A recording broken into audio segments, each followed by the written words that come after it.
대형 온천에서 일하던 여성 세신사가 코로나19 확진 판정을 받았습니다. 하루 평균 8시간씩 일을 했는데 접촉자는 최대 1,000명에 이를 것으로 추정되고 있습니다. 이미 2차례 목욕탕 집단 감염이 발생한 부산 지역에 다시 비상이 걸렸습니다. 지금까지 560명이 진단 검사를 받았는데 검사 결과는 잠시 후 오전 9시쯤 나올 예정입니다. 네, 이제 더 이상 코로나 안전지대는 없고 언제 어디서든 감염될 수 있다는 걸 방역당국은 거듭 강조하고 있습니다. 강버들 기자입니다. 어제 확진된 부산 277번 환자는 해운대 온천센터에서 세신사로 일했습니다. 지난 15일 전남 순천 가족 모임에서 감염된 걸로 보입니다. 증상이 나타나기 이틀 전인 16일부터 최근까지 8일 동안 매일 8시간가량 온천에서 일했습니다. 해당 일시에 온천을 들른 사람은 최대 1,000명 정도로 추정되지만 정확한 숫자나 명단은 알 수 없습니다.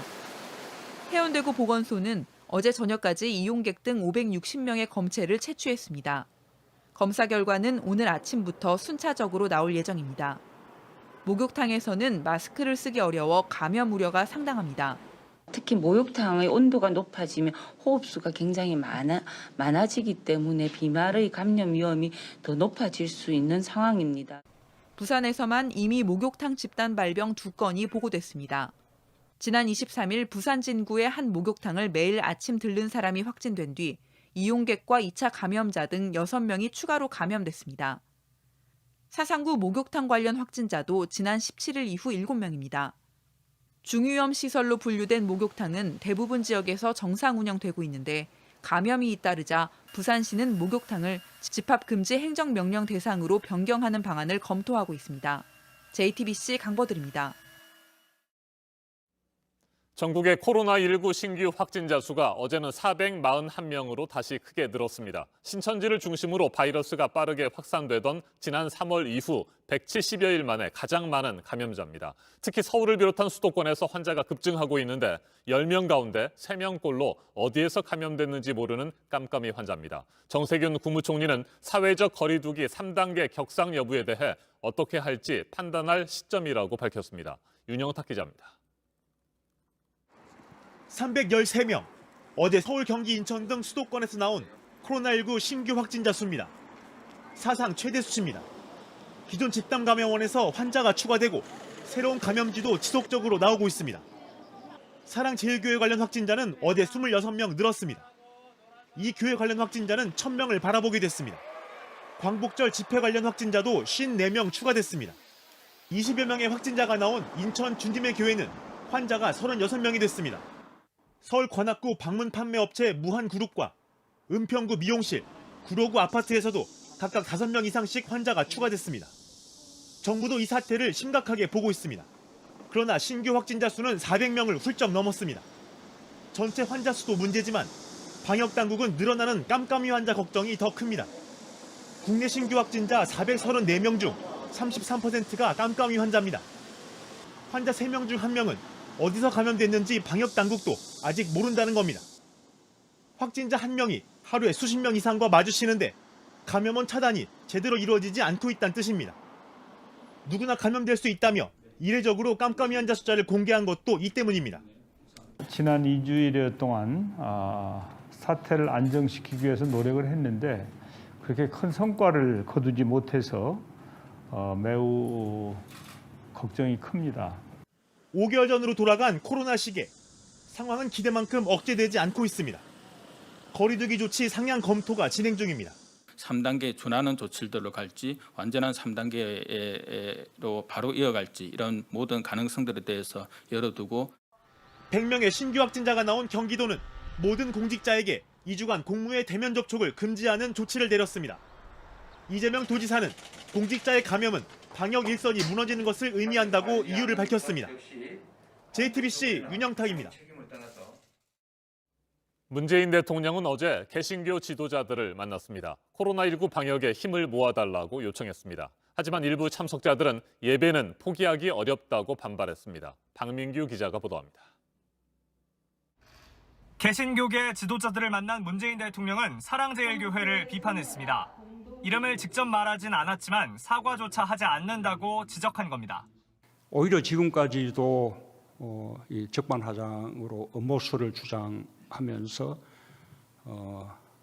큰 소리를 치고 있고 현재까지 이 교회 관련 확진자는 1000여 명. 그런데도 여전히 방역을 방해하고 있다는 점도 언급했습니다. 집회 참가 사실이나 또는 동선을 이렇게 계속 숨기고 있기 때문에 지금까지도 피해가 계속. 다만 이런 행태를 극히 일부의 몰상식이라고 표현하면서 나머지 교회들은 방역에 힘을 모아달라고 당부했습니다. 그 과정에서 대면 예배를 못 보더라도 감수해달라는 취지의 부탁도 했습니다. 하지만 곧바로 반박이 돌아왔습니다. 정부의 방역에 적극 협조할 것입니다만 교회의 본질인 예배를 지키는 일도 결코 포기할 수가 없습니다.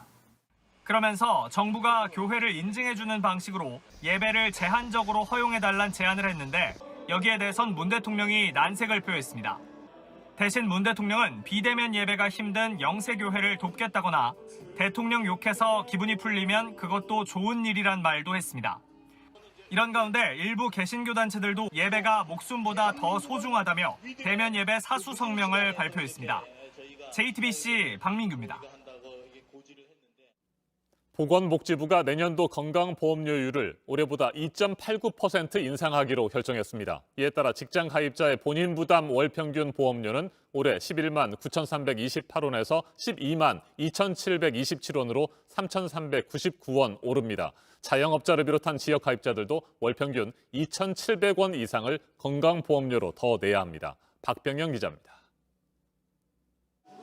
내년엔 직장 가입자의 경우 건강보험료를 월 평균 12만 2,727원 내야 합니다.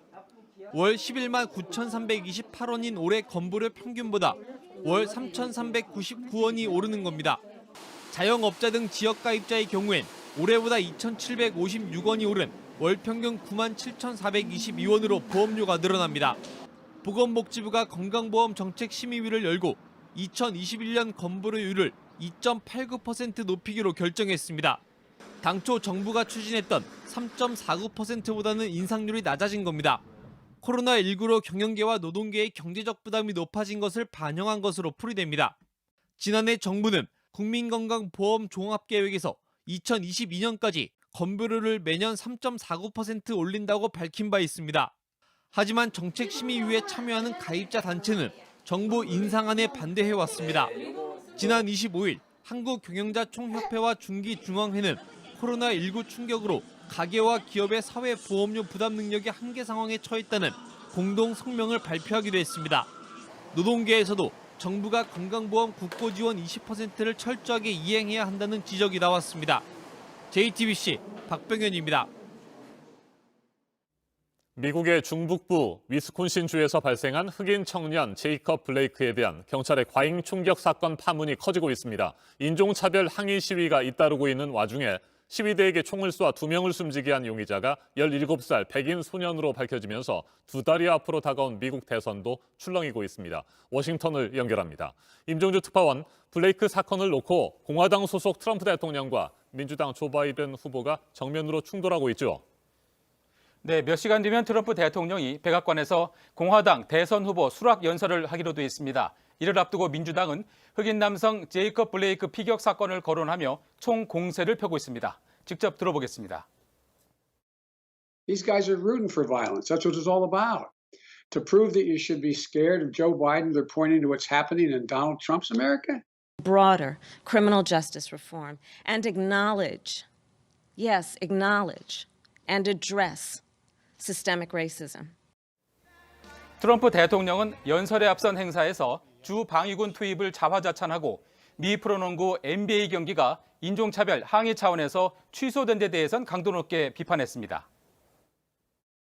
We called up the National Guard, we sent it out, and they did a fantastic job last night. They become like a political organization, and that's not a good thing. I don't think that's a good thing for sports or for the country. 네, 스포츠 경기도 취소되고 있는데 항의 시위는 계속해서 확산되고 있습니까? 네, 그렇습니다. 이번 사건이 발생한 위스콘신주 커노샤에선 나흘째 도심 시위가 계속됐습니다. 이전과 달리 시위는 비교적 평화롭게 진행됐습니다. 폭력 시위에 대한 여론의 우려와 하루 전 발생한 17살 백인 소년의 시위대 겨냥 총격 사건이 영향을 미친 것으로 보입니다. 그러나 캘리포니아주 오클랜드와 오리건주 포틀랜드 등지에선 과격 시위가 벌어지기도 했습니다. 이곳 워싱턴 DC는 내일 수만 명이 참가하는 대규모 집회가 예정돼 있어서 백악관이 주변 철조망을 보강하는 등 긴장이 고조되고 있습니다. 수사 상황도 짚어보죠. 지난 5월입니다. 조지 플로이드 사건에 이어서 이번에도 다시 연방수사국 FBI가 조사에 착수했습니까? 네, FBI를 비롯한 당국의 수사가 본격적으로 시작됐습니다. 지금까지 나온 내용을 보면 한 여성의 911 신고를 받고 출동한 경찰이 블레이크를 체포하려다 실패했고 이어 블레이크가 자신의 SUV 차량에 들어가려 하자 경찰관이 등 뒤에서 7차례 총을 쏜 것으로 조사됐습니다. 차량 운전석 바닥에서 칼이 발견됐지만 경찰이 발포 전에 그것을 발견했는지는 확실하지 않습니다. 피해자 측은 블레이크가 무기를 갖고 있거나 경찰을 위협하지는 않았다고 밝혔습니다. 총을 쏜 경찰관은 7년 경력의 레스텐 세스키로 직무에서 배제됐습니다. 또 시위대를 겨냥해 총격을 가해 2명을 숨지게 한 카일 리튼하우스는 1급 살인 혐의로 체포돼 조사받고 있습니다. 끝으로 코로나19 검사를 둘러싼 논란도 살펴보죠. 미 보건당국이 코로나19 증상이 없으면 검사를 받지 않아도 된다. 이 같은 쪽으로 지침을 완화했는데 이에 대한 논란이 잇따르고 있다고요.